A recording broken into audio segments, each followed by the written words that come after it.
Ruth. Ruth 1. In the days when the judges ruled, there was a famine in the land, and a man of Bethlehem in Judah went to sojourn in the country of Moab, he and his wife and his 2 sons.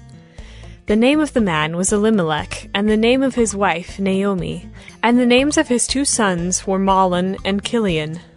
They were Ephrathites from Bethlehem in Judah. They went into the country of Moab and remained there. But Elimelech, the husband of Naomi, died, and she was left with her 2 sons. These took Moabite wives. The name of the one was Orpah, and the name of the other Ruth. They lived there about 10 years, and both Mahlon and Chilion died, so that the woman was left without her 2 sons and her husband. Then she arose with her daughters-in-law to return from the country of Moab, for she had heard in the fields of Moab that the Lord had visited his people and given them food. So she set out from the place where she was with her 2 daughters-in-law, and they went on the way to return to the land of Judah. But Naomi said to her 2 daughters-in-law, "Go, return each of you to her mother's house. May the Lord deal kindly with you as you have dealt with the dead and with me. The Lord grant that you may find rest, each of you, in the house of her husband." Then she kissed them, and they lifted up their voices and wept, and they said to her, "No, we will return with you to your people." But Naomi said, "Turn back, my daughters. Why will you go with me? Have I yet sons in my womb that they may become your husbands? Turn back, my daughters. Go your way, for I am too old to have a husband. If I should say I have hope, even if I should have a husband this night and should bear sons, would you therefore wait till they were grown? Would you therefore refrain from marrying? No, my daughters, for it is exceedingly bitter to me for your sake that the hand of the Lord has gone out against me." Then they lifted up their voices and wept again. And Orpah kissed her mother-in-law, but Ruth clung to her. And she said, "See, your sister-in-law has gone back to her people and to her gods. Return after your sister-in-law." But Ruth said, "Do not urge me to leave you, or to return from following you. For where you go, I will go, and where you lodge, I will lodge. Your people shall be my people, and your God my God. Where you die, I will die, and there will I be buried. May the Lord do so to me, and more also, if anything but death parts me from you." And when Naomi saw that she was determined to go with her, she said no more. So the 2 of them went on until they came to Bethlehem. And when they came to Bethlehem, the whole town was stirred because of them. And the women said, "Is this Naomi?" She said to them, "Do not call me Naomi. Call me Mara, for the Almighty has dealt very bitterly with me. I went away full, and the Lord has brought me back empty. Why call me Naomi when the Lord has testified against me, and the Almighty has brought calamity upon me?" So Naomi returned, and Ruth the Moabite, her daughter-in-law, with her, who returned from the country of Moab. And they came to Bethlehem at the beginning of barley harvest. Ruth 2. Now Naomi had a relative of her husband's, a worthy man of the clan of Elimelech, whose name was Boaz. And Ruth the Moabite said to Naomi, "Let me go to the field and glean among the ears of grain after him in whose sight I shall find favor." And she said to her, "Go, my daughter." So she set out and went and gleaned in the field after the reapers. And she happened to come to the part of the field belonging to Boaz, who was of the clan of Elimelech. And behold, Boaz came from Bethlehem, and he said to the reapers, "The Lord be with you." And they answered, "The Lord bless you." Then Boaz said to his young man who was in charge of the reapers, Whose young woman is this? And the servant who was in charge of the reapers answered, She is the young Moabite woman who came back with Naomi from the country of Moab. She said, Please let me glean and gather among the sheaves after the reapers. So she came, and she has continued from early morning until now, except for a short rest. Then Boaz said to Ruth, Now listen, my daughter. Do not go to glean in another field or leave this one, but keep close to my young women. Let your eyes be on the field that they are reaping, and go after them. Have I not charged the young men not to touch you? And when you are thirsty, go to the vessels, and drink what the young men have drawn.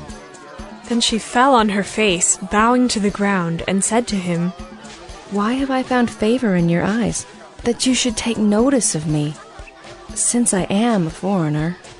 But Boaz answered her, All that you have done for your mother-in-law since the death of your husband has been fully told to me, and how you left your father and mother and your native land, and came to a people that you did not know before. The Lord repay you for what you have done, and a full reward be given you by the Lord, the God of Israel, under whose wings you have come to take refuge. Then she said, I have found favor in your eyes, my lord, for you have comforted me, and spoken kindly to your servant, though I am not one of your servants. And at mealtime Boaz said to her, Come here, and eat some bread, and dip your morsel in the wine. So she sat beside the reapers, and he passed to her roasted grain, and she ate until she was satisfied, and she had some left over. When she rose to glean, Boaz instructed his young men, saying, Let her glean, even among the sheaves, and do not reproach her. And also pull out some from the bundles for her, and leave it for her to glean, and do not rebuke her. So she gleaned in the field until evening. Then she beat out what she had gleaned, and it was about an ephah of barley. And she took it up and went into the city. Her mother-in-law saw what she had gleaned. She also brought out and gave her what food she had left over after being satisfied.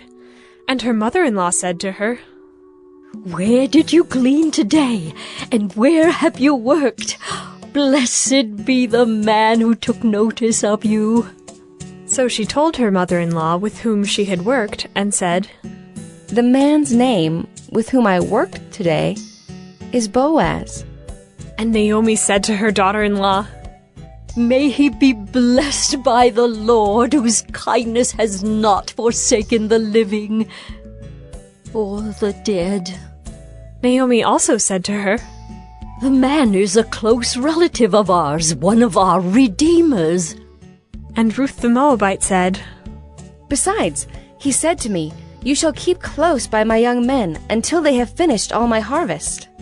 And Naomi said to Ruth, her daughter-in-law, It is good, my daughter, that you go out with his young women, lest in another field you be assaulted. So she kept close to the young women of Boaz, gleaning until the end of the barley and wheat harvests. And she lived with her mother-in-law. Ruth 3. Then Naomi, her mother-in-law, said to her, My daughter, should I not seek rest for you, that it may be well with you? Is not Boaz our relative, with whose young women you were? See, he is winnowing barley tonight at the threshing floor. Wash, therefore, and anoint yourself, and put on your cloak and go down to the threshing floor, but do not make yourself known to the man until he has finished eating and drinking.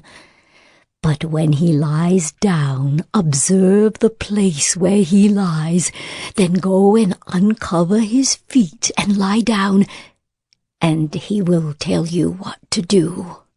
And she replied, All that you say, I will do. So she went down to the threshing floor and did just as her mother-in-law had commanded her. And when Boaz had eaten and drunk, and his heart was merry, he went to lie down at the end of the heap of grain. Then she came softly and uncovered his feet and lay down. At midnight the man was startled and turned over, and behold, a woman lay at his feet. He said, Who are you? And she answered, I am Ruth, your servant. Spread your wings over your servant. for you are a redeemer.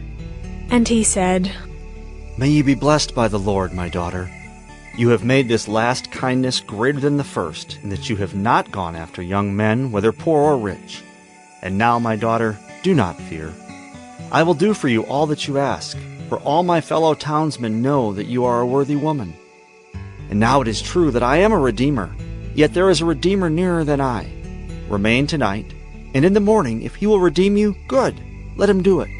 But if he is not willing to redeem you, then, as the Lord lives, I will redeem you. Lie down until the morning. So she lay at his feet until the morning, but arose before one could recognize another. And he said, Let it not be known that the woman came to the threshing floor. And he said, Bring the garment you are wearing, and hold it out. So she held it, and he measured out 6 measures of barley and put it on her. Then she went into the city. And when she came to her mother-in-law, she said, How did you fare, my daughter? Then she told her all that the man had done for her, saying, These 6 measures of barley he gave to me, for he said to me, You must not go back empty-handed to your mother-in-law. She replied, Wait, my daughter, until you learn how the matter turns out, for the man will not rest, but will settle the matter today. Ruth 4. Now Boaz had gone up to the gate and sat down there. And behold, the Redeemer, of whom Boaz had spoken, came by. So Boaz said, Turn aside, friend. Sit down here. And he turned aside and sat down. And he took 10 men of the elders of the city and said, Sit down here. So they sat down. Then he said to the Redeemer, Naomi, who has come back from the country of Moab, is selling the parcel of land that belonged to a relative, Elimelech. So I thought I would tell you of it and say, Buy it in the presence of those sitting here and in the presence of the elders of my people. If you will redeem it, redeem it. But if you will not, tell me, that I may know. For there is no one besides you to redeem it, and I come after you. And he said, I will redeem it. Then Boaz said, The day you buy the field from the hand of Naomi, you also acquire Ruth the Moabite, the widow of the dead, in order to perpetuate the name of the dead in his inheritance. Then the Redeemer said, I cannot redeem it for myself, lest I impair my own inheritance. Take my right of redemption yourself, for I cannot redeem it. Now this was the custom in former times in Israel concerning redeeming and exchanging. To confirm a transaction, the one drew off his sandal and gave it to the other, and this was the manner of attesting in Israel. So when the Redeemer said to Boaz, Buy it for yourself, he drew off his sandal. Then Boaz said to the elders and all the people, You are witnesses this day that I have bought from the hand of Naomi all that belonged to Elimelech, and all that belonged to Chilion and to Mahlon. Also Ruth the Moabite, the widow of Mahlon, I have bought to be my wife, to perpetuate the name of the dead in his inheritance, that the name of the dead may not be cut off from among his brothers and from the gate of his native place. You are witnesses this day. Then all the people who were at the gate and the elders said, We are witnesses. May the Lord make the woman who is coming into your house like Rachel and Leah, who together built up the house of Israel. May you act worthily in Ephrathah, and be renowned in Bethlehem.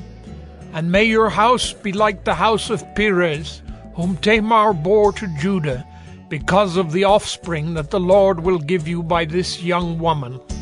So Boaz took Ruth, and she became his wife. And he went in to her, and the Lord gave her conception, and she bore a son. Then the women said to Naomi, Blessed be the Lord, who has not left you this day without a redeemer, and may his name be renowned in Israel. He shall be to you a restorer of life, and a nourisher of your old age. For your daughter-in-law, who loves you, who is more to you than 7 sons, has given birth to him. Then Naomi took the child and laid him on her lap, and became his nurse. And the women of the neighborhood gave him a name, saying, A son has been born to Naomi. They named him Obed. He was the father of Jesse, the father of David. Now these are the generations of Perez. Perez fathered Hezron. Hezron fathered Ram. Ram fathered Amminadab. Amminadab fathered Nahshon. Nahshon fathered Salmon. Salmon fathered Boaz. Boaz fathered Obed.